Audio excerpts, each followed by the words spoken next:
All right. All right. Yo, what's up, everybody? Hey, It, everybody. it is the PR Project. I'm Aaron Worldwide. I'm Gary the runner. We I'm waiting for are an echo. obviously missing our third partner. He is somewhere in the sky above what I'm imagining is somewhere in America because he is on his way back from Jamaica. Jamaica. Down in Jamaica with Puma, doing cool running stuff around the Puma had an activation around their national track championships, I believe that was youth track championships. Yeah, I think so. Yeah. Yeah, so we are going without Tommy today, but it's gonna be just as fun. It's gonna be okay. I think we'll be fine. And for the record, we started right at 8:00. I wonder why. Yes, please, Mark, make a note of that. Please make a note that when someone is missing, we start on time. I'm not throwing anybody under the bus here, but just saying. No, you know? we would never. How you feeling, Gary? How's things? I'm actually feeling pretty good. The cumulative fatigue is here for sure. But other than that, I'm feeling good. How about you? Not bad. I hear through the grapevine that it's not actually cumulative fatigue. It's somebody went a little too hard at the Olivia Rodrigo concert last night, and you are feeling it. Hey, that was a hell of a concert. I'm not gonna lie. But that was a lot of fun. You know, look, a strong, Latina woman getting up there and singing about things that she cares about. I mean, my daughters were loving it, and that was awesome to see. So I got some pretty fun video of them just screaming their asses off. She dropped some F-bombs, and I'm almost positive I heard my 8-year-old singing right along no matter what. It's like, sometimes you got to give them a pass. You know, they're creating what they call core memory, so you got to give them a pass every now and then. I just kind of laughed. I said, I'll allow it. Keep going. But yeah, that's really cool. It was cool to see the photos of you in full dad mode and taking the girls out to see. I'm assuming Olivia Rodrigo is one of their favorite artists. Yeah, for sure. Yeah, that's really cool. That's definitely going to be something that they will not forget. So no, and it was cool to be able to go with them because Megan's taking them to a couple other big concerts, but this was my turn to show up. So it was nice. Yeah, you can't let her steal all the right? shine. You gotta jump in there and get some of your own goodwill with the girls. Yep, for sure. They'll be the ones taking care of you when you get older. So you gotta build up that goodwill. Right? Yeah. Help your old man out. Exactly. So me and Gary and Ern all linked up this morning in Royal Oak for some good long run action. I know Gary and Ern both had workouts. What was your workout again today, Gary? It was 2 miles at -10 marathon pace, 4 miles at marathon pace, and then another 2 miles at -10 marathon pace, -10 seconds. So just a little bit of turnover, a little bit of just. It's more for just when you're in the heart of the marathon, you can pick it up a little bit and get right back down to pace when need be, and then pick it back up. Really, it's at this point, it's all about maintenance and confidence building, which I think we'll get into later. But that's what I had this workout described as. Yeah, kind of like working on shifting those gears when you need to, and knowing when to pull back and when to kind of put a little gas on it. So yeah, I kind of felt the same way today. I had the longest long run that I've ever done in a training block, 22 miles. But it was just 22 miles time on feet with no like special quality or anything in it. And yeah, I was just telling myself sometimes I felt myself getting a little ahead of myself early on. And I'm just like, patience. This is what we're practicing for. We're practicing to not go too hard too early, to know that things are going to get more difficult later on. So it's better to be conservative early and use whatever extra little bit you may have later on. So that's what my plan was for today, was just to try to simulate the last 22 miles of the marathon. So even as I was clicking my miles off, I was saying, okay, this is going to be really like I'm at mile 12 right now, but this is really mile 18, and just kind of going further and further. So I think that really helped. That mindset kind of really helped me today.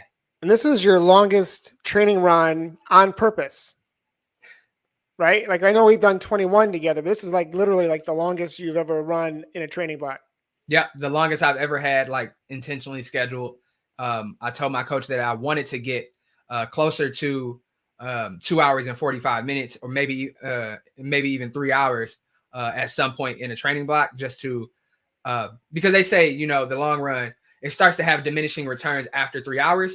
Yeah. But I wanted to try to get as close to that 3 hours as possible, just to get used to being not even get used to, but just to kind of experience being on my feet that long before race day. So it doesn't just feel like something new when I'm out there in the marathon. So I feel like I finally tapped into that feeling that I feel in the marathon in training. And that's very rare for me.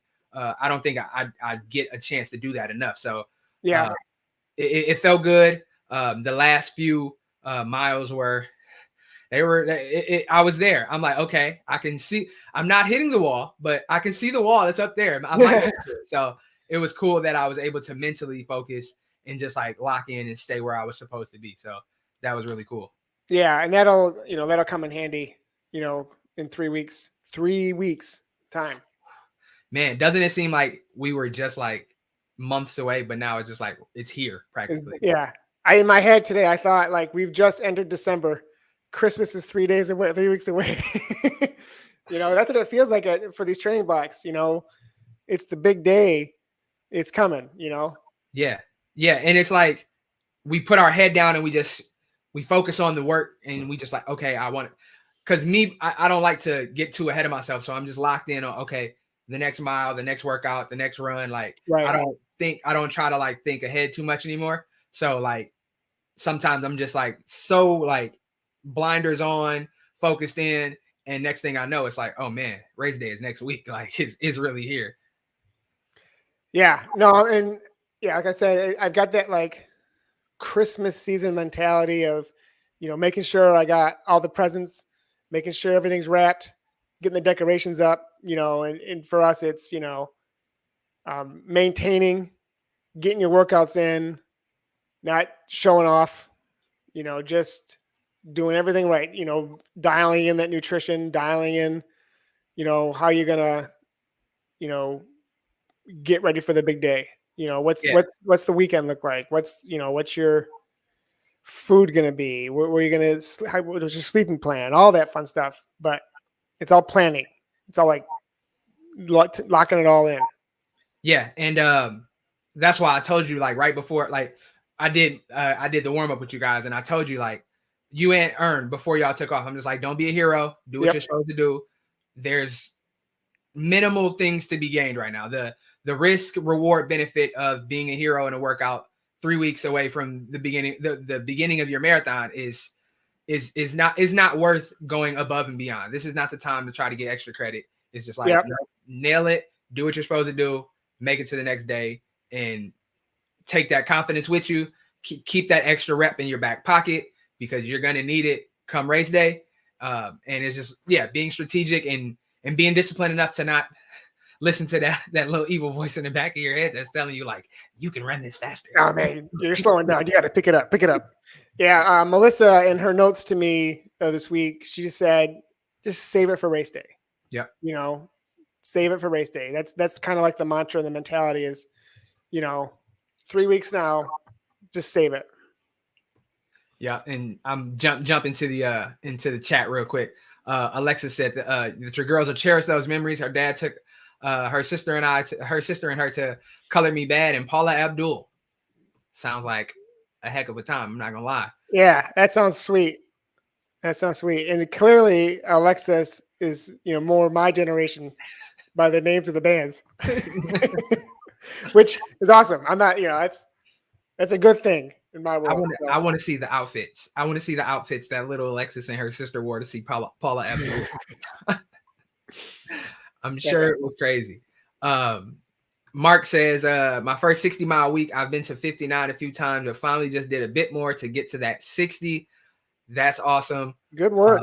Good work. 60 is serious. 60 is like you actually have to like rearrange the deck chairs and like actually put thought into, not saying that you don't for less miles, but it's really 60 is like that mark where it's like, okay, this is, if I'm going 6 days a week, this is 10 miles a day. Like this is the real spill. Like, so salute, Mark. It's a great accomplishment that you're able to get to that and do it in a healthy way. So shout out to you. Yeah, exactly. Because you were talking, maybe you have to rearrange your schedule a little bit.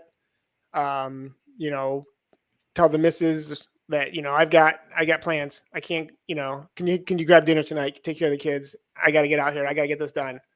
And it's a big sacrifice for sure. Absolutely. In Boston Peak Week, I think, everybody that is on their way to Boston, including me, that's not on my way to Boston, this past week was our peak week. So, man, make sure you're eating good, make sure you are sleeping good, and make sure you are trying your best to keep the stressors down as much as possible, because your body is going through things that it's not used to, and you are putting a lot of cortisol into your bloodstream.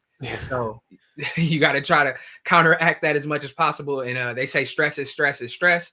So we're already stressing our bodies a bunch with all the training. So anything else that might be bringing stress to your life, you got to try to minimize it. So if you got to go get a hotel for a week and get away from your family, we won't judge you. We won't judge you. Yep. Mark says, Gary, what are you doing for a shakeout in Boston? Have you guys figured that out yet? No, actually, I didn't even, to be honest with you, I haven't even thought about it. Last time I was in Boston, Luke Humphrey and his team put one together, but Luke was also running that weekend. I don't think he's running Boston, so I'm not sure which one we'll do. I know there's a ton to choose from. Which one? I haven't even begun to think about that yet, but I should probably figure that out. Yeah, I mean, and we'd be remiss to not mention the fact that Tracksmith does have a shakeout in Boston. Usually Tracksmith has a shakeout at every major marathon. And obviously Tracksmith is a gracious sponsor of the PR Project through the spring marathon season. So big shout out to Tracksmith. We are super appreciative that you guys are looking out for us like that. This really cool hoodie. I didn't realize it had this little chenille detail. Yeah. On it. That's really cool, because usually it's just amateur, but the amateur with the athletics, that's a nice touch. That's a little swaggy. Yeah, they sent me one with like a couple of sizes bigger, which is like just super cozy. Yeah. So sure. I've been digging it. I'm trying to hide it from the kids. It won't be yours for much longer. Right. So Alexis says she's been so sick the last few days that she missed her peak long run and highest mileage week. Something tells me that you'll be fine, Alexis. You're in great shape. Being sick is a part of it's a part of the process, unfortunately. Especially when you're training as hard as we train, we are putting our bodies in some precarious situations. Like they say, marathon training really does a number on your immune system and makes it harder for you to fight off would-be viruses and stuff like that. So it's kind of a part of the process. But I'm sure that you'll be fine. It's just one long run, peak week long run. You'll be fine. You've put a lot of work in. She said she hasn't been in bed this much since giving birth. Sometimes you need a rest. Sometimes your body will tell you to lay down and take it easy for a bit. But it's okay. Like it's fine. Don't stress. The stress is stress. Don't stress. Yeah, I mentioned that she has mentioned that earlier that she wasn't feeling well, but I just told her it's an extended, super taper. That's how you treat it. Yeah, don't try to make up for it, and it's not worth. The juice won't be worth the squeeze. Just think of it as you'll get to the start line even fresher, and you'll be ready to kick some butt out there. So. She does say that she's feeling much better as the day goes on. So that's great. Shout out. Hopefully, you'll be able to get back to training as scheduled and everything will be fine. And if not, it's a part of the game too. It is what it is. Yep. Still going to Boston. Still going to have a good time, So, and Boston's definitely not the course you want to overdo it in. So, Exactly. And we didn't even ask the weekly question. Let us know what you did. Arnie just did that. Let us know what you ran today. Arnie says he had 20 in hills for his Boston build. Big all work, right. big work. That is, Yeah. and that makes sense. Like I said, everybody that's going to Boston is in the thick of it. Like peak week, big workouts. 20 in hills is really like really work. So Yeah. make sure Good you work get, on that. make sure you get recovered from that and get back to it. But yeah, that's a great confidence builder to be able to knock out 20 in the middle of training. So very good work, Arnie. Shout out Allison. This is very true. Better to be undertrained than overtrained for sure. I've heard someone say that you would rather get to the start line at 98% full training than 102% training. So I feel that. Yep. As someone who's been to the unfortunate town of overtraining, it's not somewhere you want to be. It's not where you want to be.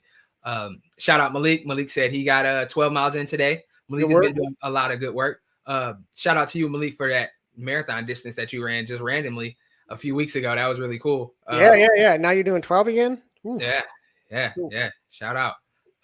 Allison ran big 20. I saw that on Instagram today. Good work. Great work. Outstanding work. She is London bound, I believe, right? So yeah, 20 in the thick of it. Jalen got 12 miles today with 3 times 2 at threshold. All right. Woo, that's work.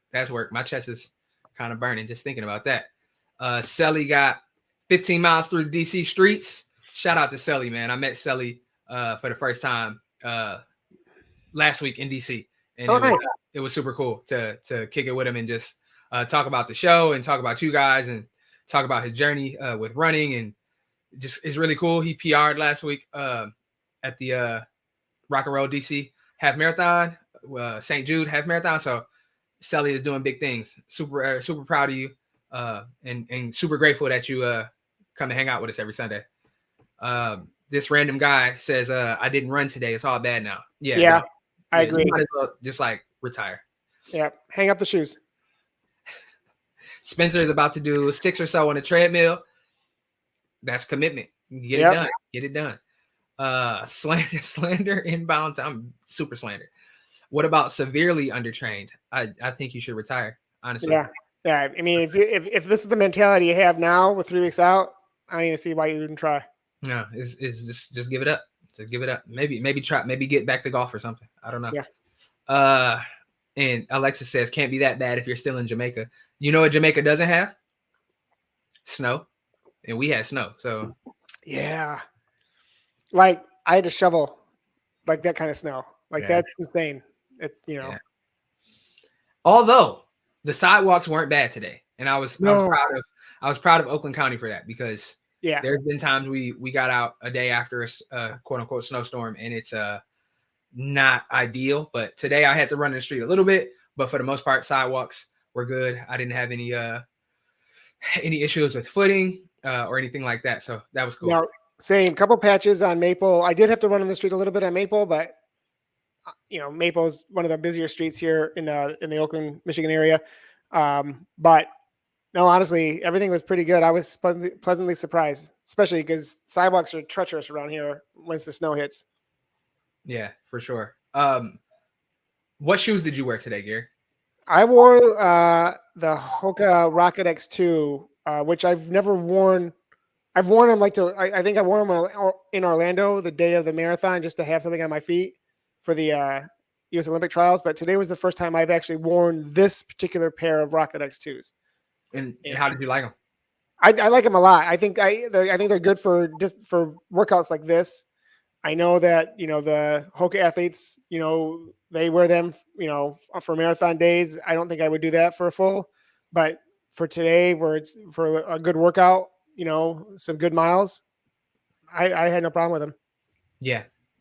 It seemed like I really liked the Rocket X2, and it seemed like they did you well today.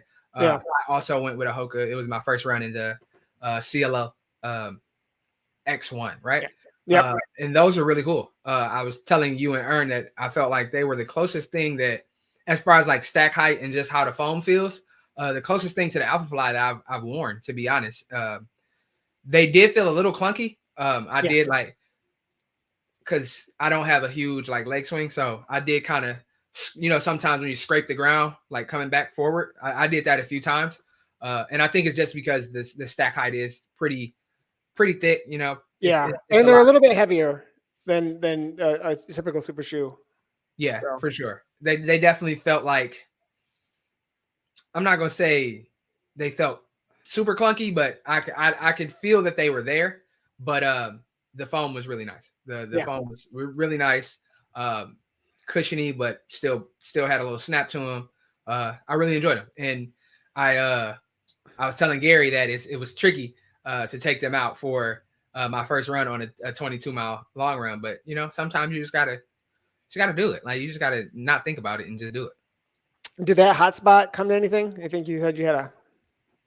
No, I thought maybe I would have like maybe a little rash or something, but no, it wasn't. So it wasn't as, I think when I sat down like that and like leaned my leg back, it kind of pushed it on a little more. But I think once you take them out for like some speed work or a tempo session, I think you're really gonna like them. Like if you like them just on a 22 miler, I think once you put them to some work, I think you really get a kick out of them.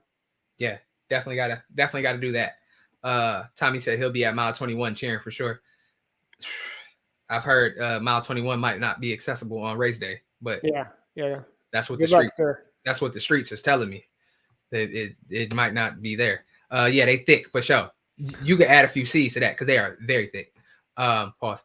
Spencer says, I'm severely undertrained for my first marathon on April 20th, but shoot, I already paid. So now the only goal is to cross that finish line. Hey, sometimes a goal is just finish. So I don't really suggest to follow in your footsteps and get to the start line severely undertrained. But like you said, you already paid. So you made the commitment. So you gotta live with your life choices. So yeah, just make sure when you get to the starting line, remember the fact that if you don't feel like you're there, don't try to be a hero either, because that's a long 26.2 miles. So run very conservatively and just have some fun with it if that's how you're feeling.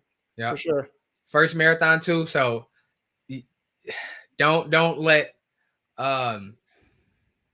this be your benchmark for what the marathon can be. You know what it is going into it. You want to finish, you want to cross that line, you want to get that medal, do that, but don't have any disillusions about like running fast or pushing unless you get to 22, 23, you're feeling good, by all means, take the governor off. But until then, just try to enjoy it.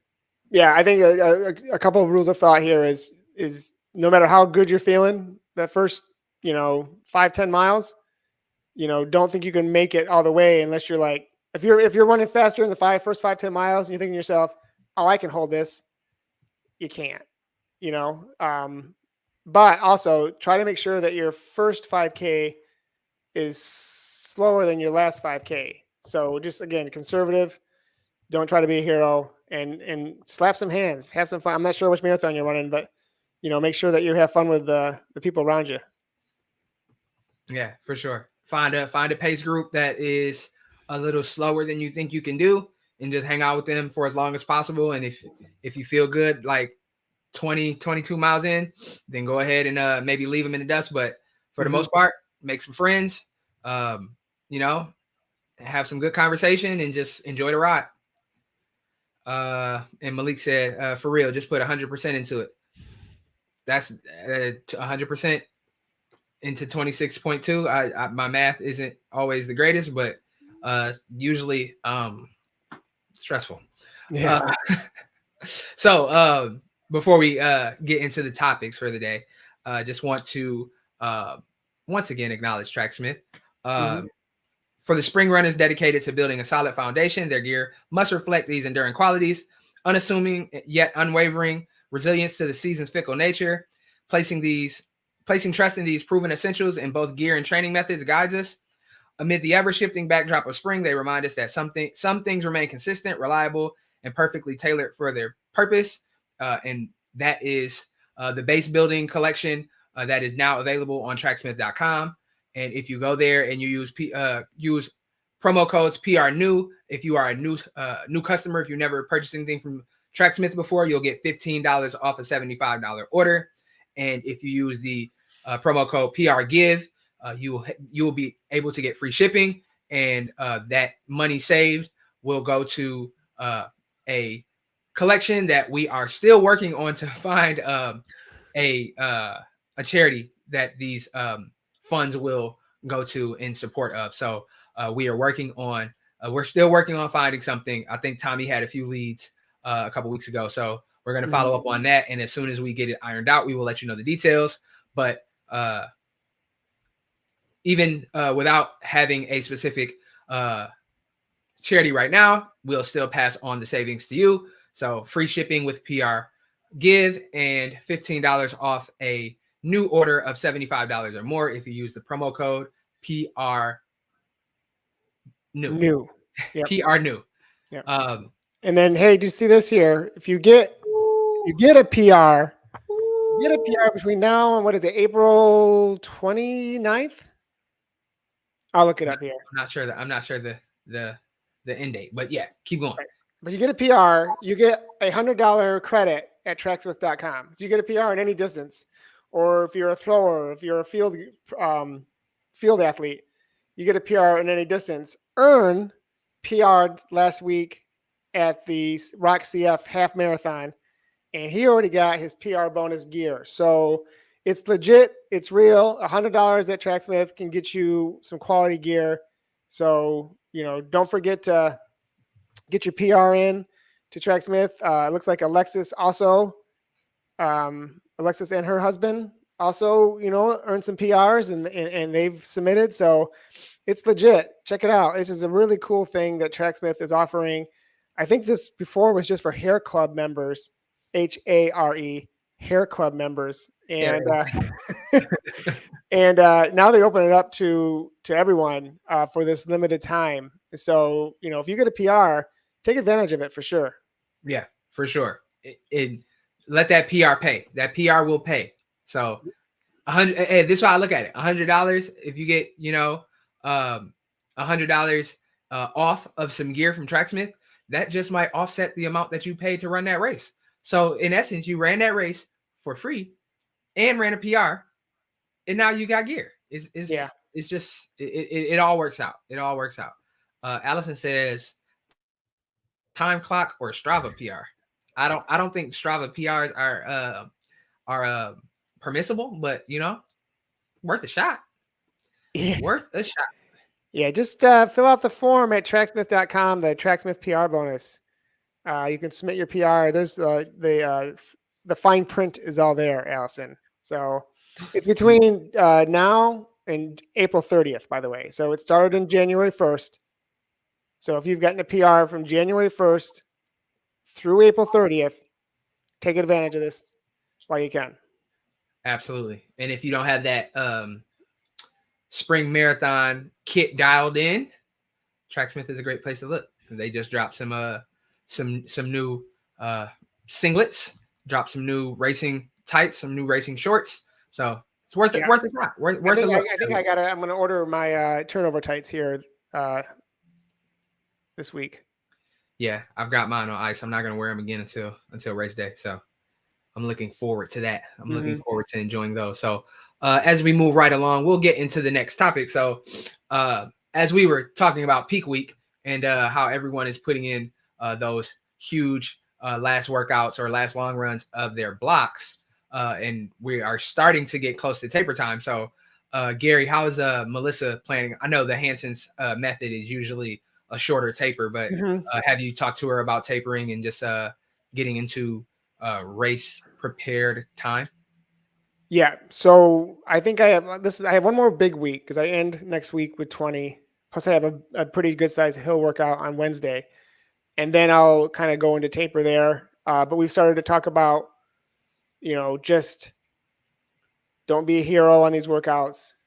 Let the work speak for itself on race day. Just get through do the not the minimum per se, but just get your work in and work on your rest, work on your nutrition. Let's start to build together a game plan for the race. So that's kind of where my mind is going to be headed after this one more week of solid mileage. I Yeah. think I'm probably going to get another 70 plus weekend, and then it's going to drop down to 50 something, I think. Yeah. That sounds very on par for the Hanson's philosophy. I'm actually kind of going in a different direction. I've never I usually do the same thing. I go pretty much to right up until 10 days out, and then the taper starts there. But it looks like this go around, Coach Ari is starting my taper this week. So I'll be down to around 50. So this week I was at 73 miles for the week. I'll be down to around 52 next week. And then she said, we'll probably do something like that again for the week after. So another 50 or so. And then a little less the week after, which is the week of the race, and then race day. So I'm interested to see how this is kind of a change to the normal routine of training for me. So I'm interested to see how it shows up on race day, but I'm putting my full trust into the process and into the coaching side of it. So we'll see how it goes. Yeah. I'm not going to turn down the opportunity to run a little bit less right now because my body is feeling it. Like those easy runs are starting to get a little more, not stressful, but just like sluggish, Yeah. It's almost like a grind now. You just got to grind these out. When Ern and I did our shakeout run for the Rock CF half last Saturday, it was only 6 miles, which in the grand scheme of things, 6 miles is still a lot. I'm not discounting that that's not a lot, but I was unusually excited to run just 6 miles that day. That's hilarious because I was too. I did my shakeout before I got on the plane to go to DC. So I did my shakeout on Friday because the race was Saturday morning and my flight was Friday evening. So I did my shakeout Friday morning and I'm like, okay, 6 miles plus some strides. I'll be fine. Like, let's knock this out. This isn't going to be no problem. When I say that might have been top 3 worst runs of this training block. Like I felt like crap. I couldn't believe it. And I started like really having doubts. I'm like, like tomorrow is going to suck. Like I might bomb tomorrow's race. Cause the plan for I haven't even really talked about DC much on the stream, but the plan was to run 10 miles at marathon pace. And then if I was feeling good, I could pick it up. But in my mind, I'm just like, if I could get through 10 miles at marathon pace, that's a win. Like, I don't know. Like right now, the way I was feeling that Friday, I'm like, oh no, this is not gonna be good. But somehow, and it's weird. It's kind of like, I was in the band when I was in middle school, and we would do like band competitions. We would go to these other schools or these showcases, and we would play our little hot cross buns or whatever. And the band director always would say, it's a good thing if we sound like crap the day before. So in rehearsal, if we sound like crap, then that's a good thing because the next day we're bound to sound better. And I'm just like, maybe that'll be the case when I get to DC. But I didn't have much faith in that. I'm like, no, this is not gonna go well. Like I kind of started pressing the panic button, and then I reached out to Ari and she gave me some reassurance and she's just like, don't worry about that. Just go out there tomorrow, have fun, enjoy it, stick to the plan, and things will be fine. You're fit, you're ready, and things will be good. And lo and behold, she was absolutely on the mark because I felt great. I got through the first 10 miles and the last 5K was very strong. I finished with a kick. I don't think I went too hard, but I didn't feel like I was pushing super hard, but I was running pretty fast, like relative to what half marathon pace was. So yeah, that was very promising. And it was kind of like just a mental recalibration. Like don't let one bad run like dictate what you think the rest of the training block is going to be. So yeah. And I think part of it was in our mind. again, only 6 miles. We should be able to knock this out easily, but you're still running 6 miles. So it's not like, you're just 2 miles less than what your normal run would be anyway. So you're still putting in some work, but in your mind, you're like, oh, I'm going to kill this. Like, this is going to be super sweet and super easy, but you're still running, you're still putting in work. And I think that's what happens sometimes.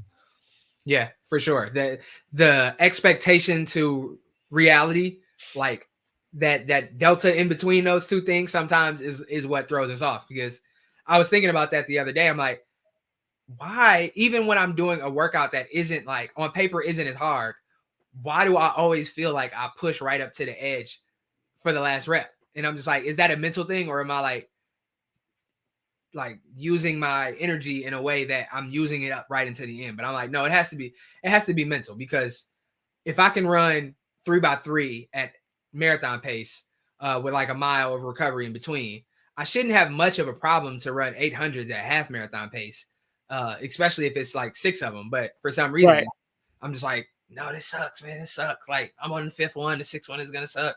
But yeah, so maybe it's just a mental thing. Our expectations, especially on a run that we expect to just be super easy, if we run into a little pushback from our body, it's like, oh no, like this is supposed to be easy. So yeah, for sure. So Alexis asked, how are you guys tapering your strength training? I have very good insight on this, Gary. I don't know if that face. I have been tapering all season. I have very good intentions for this, and time got away from me. It was one more thing I just could not add to my schedule for this time. Yeah. I am, hoping that this summer block I can really kind of focus on that more, focus on more speed work. And maybe as I get into the fall, I want to do some more like a half marathon instead of a full. I can kind of get into a regular routine of some solid strength training, so that once it's there, it's more routine than what it has been in the past. I just have not been able to get into a consistent routine, and it is what it is. Yeah, no, that's real life, and sometimes we have to decide the things that we are going to sacrifice, and sometimes the strength training it is. Sometimes the extra foam rolling for the extra 15 minutes of sleep is the trade-off that we have to take. So I will say that, like, my recovery routine has been really good. I've been dealing with some shin splint type issues, and I've gone to see trainers at Ramp to help with that, and they've been doing a wonderful job. And I've been doing what they've said pre and post run to keep my legs healthy. And so that's a must. That's a must for me, where sometimes recovery is just like, I just want to get home and take a shower and be done with it. Nope. Do your stretches, do your rolls, do it because it'll help in the long run. And yeah. I know strength training is the same thing, but like you said, you got to pick and choose sometimes. Yeah. So I'm choosing recovery over strength training at this point. Yeah, absolutely. And your future self will thank you for that. Your future self will definitely appreciate the fact that you're taking that extra time to pay attention to recovering. And they say the run is never over until the actual run is never over until you've recovered from it. So yeah, it's paramount that you do that. So for me, I've been pretty consistent with my strength training this go around. I've been doing strength training after my easy runs on Monday and Thursday. I haven't missed a strength training session because I have much less of a life outside of running than some of my training partners. But this time around, I kind of approach strength training with a different strategy.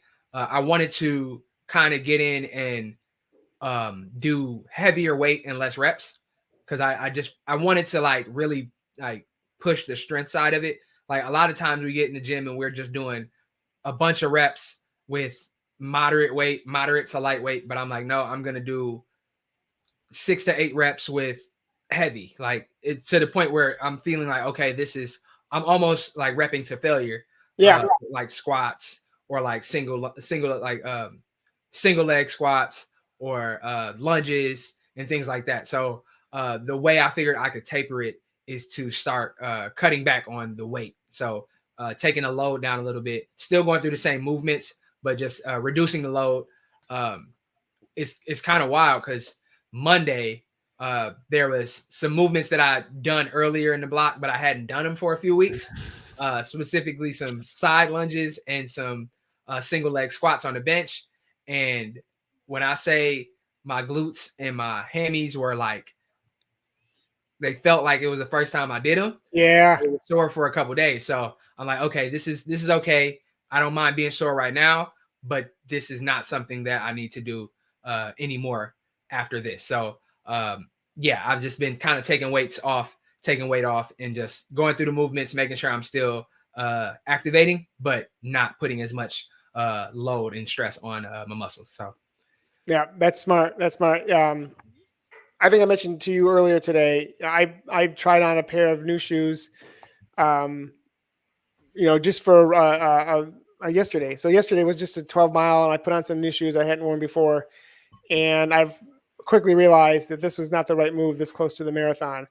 And I think similar to what you said, going back to old exercises that you hadn't done in a while, this close to the marathon, while it worked out okay, I'm sure at the moment you're like, what am I doing? Yeah, for sure. And I was just because my coach gives me my strength training plan, and I just do what she says, and so I'm doing it, and I'm just like, it's a little heavier. This is a little, but I'm like, I shouldn't be too sore tomorrow. But when oh man, I was that sore the next day. So yeah, I'm just like, all right, time to turn the volume down a little bit.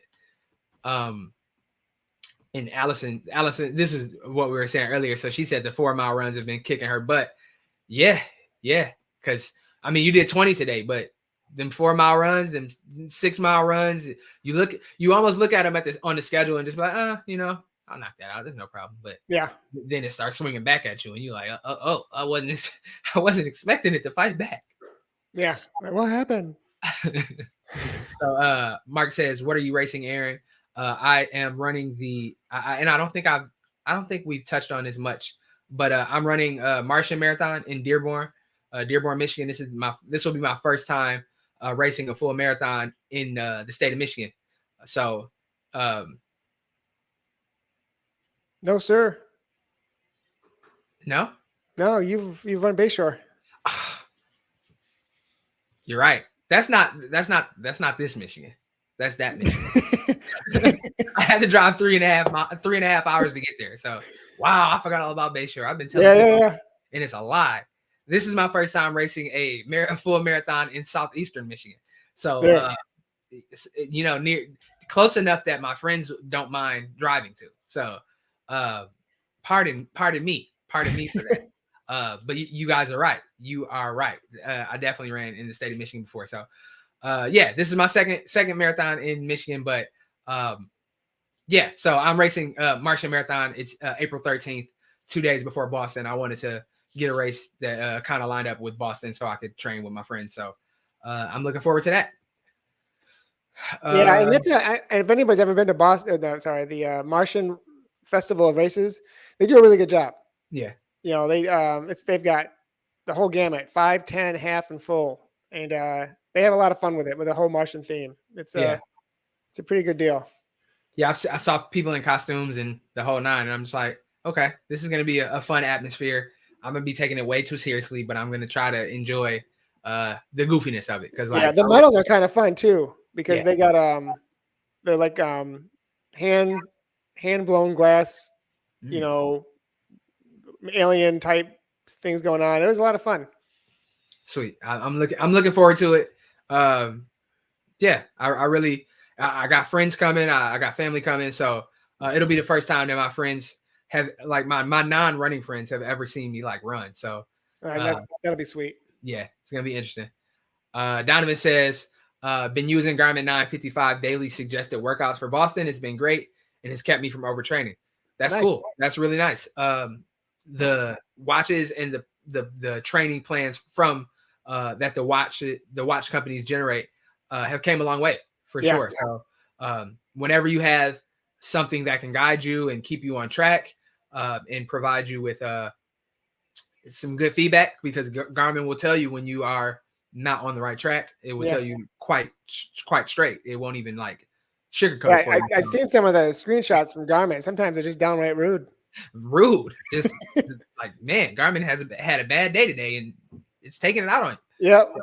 So yeah, but yeah, shout out to Donovan for that. Mark says, and this is just talking about earlier, he does a 15-minute activation routine before every run, no question. Since doing this, I felt great for most of the last year and a half. That is very important. And I know Mark is a Masters runner, especially for Masters runners.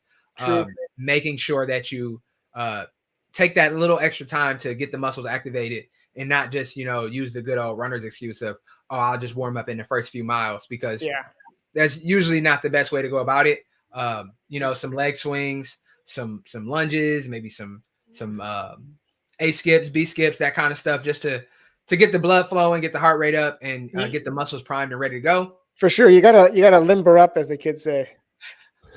I don't think I've ever heard a kid say that. Oh man, and yeah, people were shooting me down. Yeah, Bayshore, for sure. I forgot all about that. Y'all know me better than I know myself. Arnie says, don't wear new hard sole shoes from here out. As a matter of fact, never wear hard sole shoes. Yeah. We don't. I'm not even sure I have any hard sole shoes at this point. No. Gary put down the hard bottoms a long time ago. Mm-hmm. Ever since he started working from home, he doesn't have to do that kind of thing anymore. Yep. I don't even wear no ties, no nothing. And Sally says, Gary with the fact check ASAP. Yeah, he got me like Snopes. Is that the fact check website? Oh, yeah. Fake news. Malik says, Aaron, is this a race PR effort? Absolutely. I'm putting all the chips on the table. I'm all in. So I gotta do it. I gotta make it happen, because I can't like fail in front of my friends, because they never let me, even though they won't even know I'm failing, but they'll never let me live it down. So I gotta go out there and live up to what they think I am, because they be like, man, you like a pro runner. I'm like, I'm not, but if you want to believe that, sure. Yep. So I got to go out there and really perform and look sweet and make it look like, oh no, this ain't nothing. You know what I'm saying? This is what I do. You feel me? This is what I do. So you for sure, no matter what, goal achieved or what, you're for sure gonna get this question. Did you win? Yeah. But I mean, they'll be there and they'll see people finishing. So, but maybe I will. I don't know. Yeah. There's not a lot of super fast guys usually there. I was looking at some of the results, so maybe I will win. Who knows? That'll be hilarious, actually. Oh man, if I win, because then they really don't think I'm that guy. Oh man, you ready for the Olympics for real? Mm-hmm. But yeah, so we got a lot of let's go. Go. Yeah. Where we going? Aaron, you can do it. Thank you, ma'am. I appreciate it. I'm gonna try my best to represent for everybody here. Look at that medal emoji. You could win. That's great. Thank you. So yeah. So we'll roll into this. I know we kind of touched on race strategy a few weeks ago with Tommy when he was telling us about how he went through with Osaka and Tokyo, and how he ran with Jeff Dingate from Runner's World, and Jeff was explaining this concept of 10 miles at a certain pace that is a little bit slower than your goal pace. The next 10 miles at a pace a little bit faster maybe than your goal pace, and then the last 10K just try to I guess burn the candle all the way down to the end. Yep. And I think that is something that I'm going to try. I think I like how that idea. I like the idea of it, and also Rock and Roll DC showed me that pacing and execution of a race strategy does wonders instead of just going out there and kind of winging it. So yeah, what do you have in mind for Boston? I know you've ran Boston once, so you're familiar with the course. You kind of know what's coming. So what are you planning on? How are you planning on attacking it? My first time I ran Boston, I emailed an old coach of mine who'd done Boston a couple of times, and I said, any tips? And he said, stay patient until 16. And then Luke Humphrey said pretty much the same thing. And then once you get to the top of Heartbreak Hill, let it rip. So it's kind of going to be my strategy. Nice and easy for the first 5K, especially that downhill. making sure I don't get sucked up in the wave of people trying to push the way through because they don't understand how how downhill it is, and just not a 10-10-10 type strategy, but really just cruise control to mile 16, and then get ready for Newton. Tackle the hills, and I'm pretty confident on hills for the most part, just based on where I'm at and how well I've run them. And so if I can get to mile 21 with fresh-ish legs, that's it. I'm gonna pull the ripcord and go. That's kind of how I want to do this. I really just want to be on cruise control though for the first 16. I remember you were talking about the guy that ran Boston a bunch of times in a row. And I listened to the episode of Strength Running when they were talking about it. And he said that his race strategy, he calls it the 3 C's. Conserve. So you conserve at the beginning, and then you cruise the middle, and then the last 10K you compete. So I think that's the kind of cool, just a cool cue in your mind to tell you, like, okay, I'm in the conserve phase right now. I need to conserve. I need to conserve. I need to conserve. I know my legs feel good. I want to go. But right now you need to be conserving. Yep. And then in that middle section, just cruise, maybe pick it up a little bit, but don't go into full competition mode. Just cruise, let your legs just turn over, let your legs do what they want to do, but within reason. And then let that competitor come out in the last 10K and look around, see, look ahead, see if there's maybe some people up there that you can pick off. Don't feel like you have to run them down immediately, but usually if you run the marathon right, they'll come back. They'll come back to you. You'll be able to get them if you control your effort and you attack the race in a strategic way. So if you can do that, if you can get to that point where you are ready to start passing people at the last 10K, I've had 2 marathons where I've been able to do that, and there really is nothing like that feeling of just passing people, especially at a major. You're just passing everybody to the point where you got to make sure that you're not going to trip going through, the crowd. But that's the plan, is to get to that point where I am consciously avoiding people as I'm passing them through. Yeah, it's almost like you get a little turbo boost every time you pass somebody. And being as someone that has gotten passed many a times, sometimes by people that are twice my age, at the end of a marathon, the turbo boost you get when you pass somebody, it works in the inverse when you pass them. Because when I start getting passed by people late in the marathon, I'm just like, I'm dying. Yeah. This is terrible. Yeah. No, it takes a little bit of your energy from you, and especially when you recognize who's passing you. Yeah, but that's negative talk. We're talking about passing folks. Absolutely. Yeah. We're passing energy is what we're on right now. So yeah. So Malik said he's been taking notes on the race strategy you guys brought up the last few episodes. Also, Alexa saying writing that down stat. Yeah, that's what we're here for. We want to share the information that we are learning as we go, and we want you guys to share information with us too. This is a two-way transaction. We don't want to just be throwing a bunch of stuff at you and not taking back some of the stuff that you guys do. I know some of you guys are, Alexis, you've been continuously improving in the marathon since we've met you. So I know there's things that that we might not have thought of. So yeah, if you have, matter of fact, if you've ran a marathon, if you've or if you have a plan that you are going into this spring race with, let us know in the comments. Let us know in the chat. Let's talk about it. Elizabeth says, do you make any changes to your nutrition in the taper? Yes. Yeah. I eat more. Yeah. I had a full helping of beans and rice this evening, and I kind of want to do it again. That's big for you, being a guy that isn't the hugest beans fan. I've learned that about you. So I'm very proud. Yeah. It's been some big life changes with the bean introducing of the beans to my system, but yeah, it's working.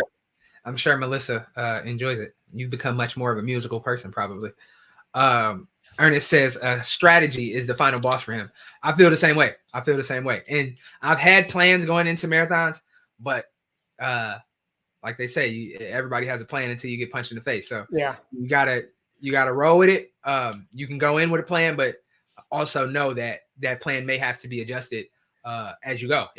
Sometimes you got to just make things up on the fly. And I think Ern's been preparing well for this because him and I are on the same page a little bit. It's the patience at the beginning, but it's also the fueling. It's the race fueling. We're going to carry bottles with us, even though there's going to be fuel on the course. Like electrolytes and whatnot. We're both carrying fuel with us. So I'm carrying a Morton's bottle with me with the 320, mix. I know there's already going to be Gatorade on the course, but I feel comfortable with my fueling strategy. And I think that's been the big hindrance of my last 3 marathons is it maybe take out too fast, but I don't really think so. Because if you look at the paces, they're all pretty solid and I can't think of the term right now, but they're all pretty consistent. It's the feeling I think is my issue. And I think that's going to be the big thing for me is I think that's going to be my secret key here is to keep my feeling good. Yeah. I've been trying my best to prepare my body to take in the gels that I need. I took in 4 today on the 22 miler. So, and that last one I didn't want to take, but I'm like, no, you need to take it to just train your body to continuously take in fuel, even when you really don't feel like you want to. Mm-hmm. Especially those last few miles, like the last fuel or two or last gel or two, you don't want to do it, but it helps. But it's worth it. It's worth its weight in gold, to be honest. Mm-hmm. And fortunately, I feel like the Mortons I had today were fresh out the pack because they went down super smooth. Sometimes you get the ones that I'm like, I don't know. It's sitting there for a little bit. Like this one doesn't taste fresh. So I had some good Mortons today. Stale's not the right word, but yeah. It's crunchy. It's kind of weird.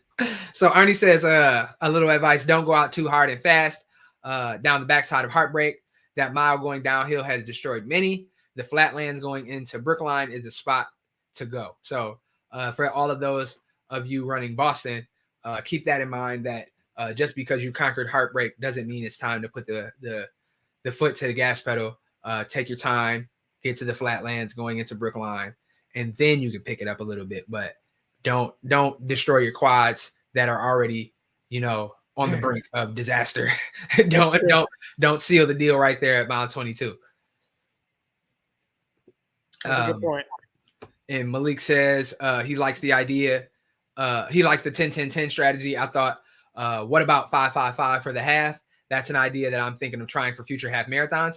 That's actually kind of what I thought when I was running DC. I'm like, I know I'm supposed to run marathon pace for 10 miles, but I kind of kept it conservative for the first 5. The second 5, I think it may have had something to do with the caffeine gel that I took at mile 5, but the second 5 was a little faster. And then that last 5K, I was just like, okay, here it is. Like, if you want to go for it, go for it. And I did a little bit, and I think the strategy does translate. Yeah. Especially if a half marathon is the most you've ever done. Like if you've never run a marathon before, if you're just doing a half, I think it's a good strategy for sure. Absolutely. Mark says, Gary, are you ramping up carbs already, or have they been higher during your block? No, I'm starting to ramp up now. I'm trying to, go more on the carbs, maybe a little bit more on the protein, less on the Oreos. So trying to make that switch over. We're getting there, but more on the carbs for sure. Yeah. Jalen says, I need the Morton packs before I open them, and I think that makes a difference. Yeah, that's a pro tip right there. I do the same thing. Yep. I like on colder days, I'll take them out of my pocket and I'll put them in my hand for a little bit to try to warm them up a little, kind of bring them up to at least body temperature. Yeah. Because when they're cold, they're even more difficult to take. I've noticed for me. I've been doing that too, only because the UCAN packets say to need them. Yeah. And so now it's just force of habit. Yeah. Yeah. It's like shaking up, the ketchup before you pour it on the fries, because you don't want that little nasty stuff on there. Gary, do you plan to finish the bottle of 320 by a certain point? That's a great question. My plan is to take a sip every mile. It gives me something to look forward to. But it all really all depends. Like once I get past, I'm not sure what mile yet, but at one point I might just throw it because my arm's going to be tired and I want to focus on finishing the race. But in terms of when, I don't know yet. For New York, I had a bottle, like a reused water bottle with some Gatorade in it. And I think I tossed it at mile 13. For this, I'm not sure. I think I would probably need to hold on to it longer than 13 miles to make sure I'm fueled properly. But at what point do I throw it? I don't know. Maybe I'll keep the whole time. I really don't know. TBD. Mm-hmm. And Alexa says, I feel like learning to really judge your effort is key rather than letting the number on your watch dictate things. That's like Zen master level of running. Once you can kind of ignore the watch and just go with effort. I mean, that's what people did before the advent of the GPS watch, and we weren't reliant on technology. You had to feel it out. You had to know where you were on an effort scale and kind of judge it from there. So yeah, if you can get there, if you can make it to that level, then absolutely. I don't think I've gotten there. I've gotten better, but I haven't mastered that part yet, and it's probably because I do have the crutch of my watch all the time. Yeah. So I've noticed for myself that my watch says you're off pace. You're too slow. I've noticed no, I'm not. I'm fine. My effort's here. And if I just keep doing this a little bit longer, the watch will catch up, and it's been doing it. Yeah. Which has been better for me because in the past I'm like, oh shoot, and I kick it up a few steps, and next thing you know, I'm way too hot. So yeah, I think it's still a crutch for sure, but you're learning. I think we're all learning to get that pace, the effort in the head down. Yeah. That was us in Eugene. We kind of panicked that 1 mile when the watch said something that it was a little slower than we thought. And then we just kind of instinctually picked it up. And I think that kind of threw a wrench in our race. So for sure, we probably should have just hung out where we were and let the race come back to us. But we kind of forced the issue and that worked out not in our favor. So Alexa says, I knew at NYC that I was working way too hard at the half, and sure enough, I crashed hard. Yeah, and one thing I've noticed is that sometimes when you've went through a whole training block and you feel like you're fit and you really want to get after it, for me at least, I have the propensity to kind of ignore what my body is saying and hone in on pace a little too much. But yeah, when you know, and it's really on you to have the discipline and have the foresight to say, maybe I need to pull it back a little bit right now to see if in the long run this will help out. So yeah, for sure. That listening to your body is look, someday I hope to be a Zen master, as do I. As do I, for sure. And Alexa says, totally guilty of getting freaked out about slow paces, but straining for 5 seconds per mile will likely lose you minutes later on. The old analogy goes, the withdrawals that you take, or something about deposits. When you, I know what you mean. I don't know what it is either, but I can't get it out. But what you withdraw early, you'll pay back with interest later on in the race. So yeah, that's exactly that. If you are straining for that extra 5 seconds, it'll probably cost you. The inflation will probably cost a minute or two later on. So that was the best. That was to take a left turn a little bit. That was the best sign I've seen in DC. Somebody was holding a sign that says, "Due to inflation, half marathon is now 14.7 miles." And I'm just like, see, this is great political humor. Like, this is what we need. Donovan says, I ignore pace and keep it on heart rate and just stay in the right effort zone. That's what I do for my easy runs, but I've yet to jump into the deep end of heart rate training for workouts or races. But I don't even have heart rate on my watch. Like I don't have that on my screen. Yeah, I got to flip it to a totally different screen just to get to it. I on easy runs, I have it on the screen that says heart rate, time of day, and cadence. So it doesn't tell me anything about pace. So I like that, and it keeps me from obsessing. And don't live on credit. Right. That goes for running and real life. Don't spend the cash that you don't have. Race strategy. We are going to test out these new theories, and because running is science, and we're all our own little mini scientists, and we run through the scientific method every time we race, and hopefully we learn things and we are able to apply these learnings later on into our future races. So Yep. yeah, so Christmas how's Day your week? / big experiment coming up soon. Yeah, for sure. How's your upcoming week looking? I know you said you had another week in the 70s in a hill workout on Wednesday. Yeah, looking and we're forward to that one? traveling to New York as well because it's spring break for the kids. So lots going on Nice. for sure. I've got a little taper, only 6 miles tomorrow. That's gonna be interesting. I've been doing 8 miles all block, and there I go again. Yeah. You know, just 6 miles tomorrow. So I know. I'm sure it's gonna be terrible, but we get a break from the super cold weather here in Michigan, so I'll probably be able to wear half tights and a long sleeve tomorrow. So I'm looking forward to that. Or we might get hit with a snowstorm. Who knows? Yeah, crazy. So yeah, we'll see how it goes.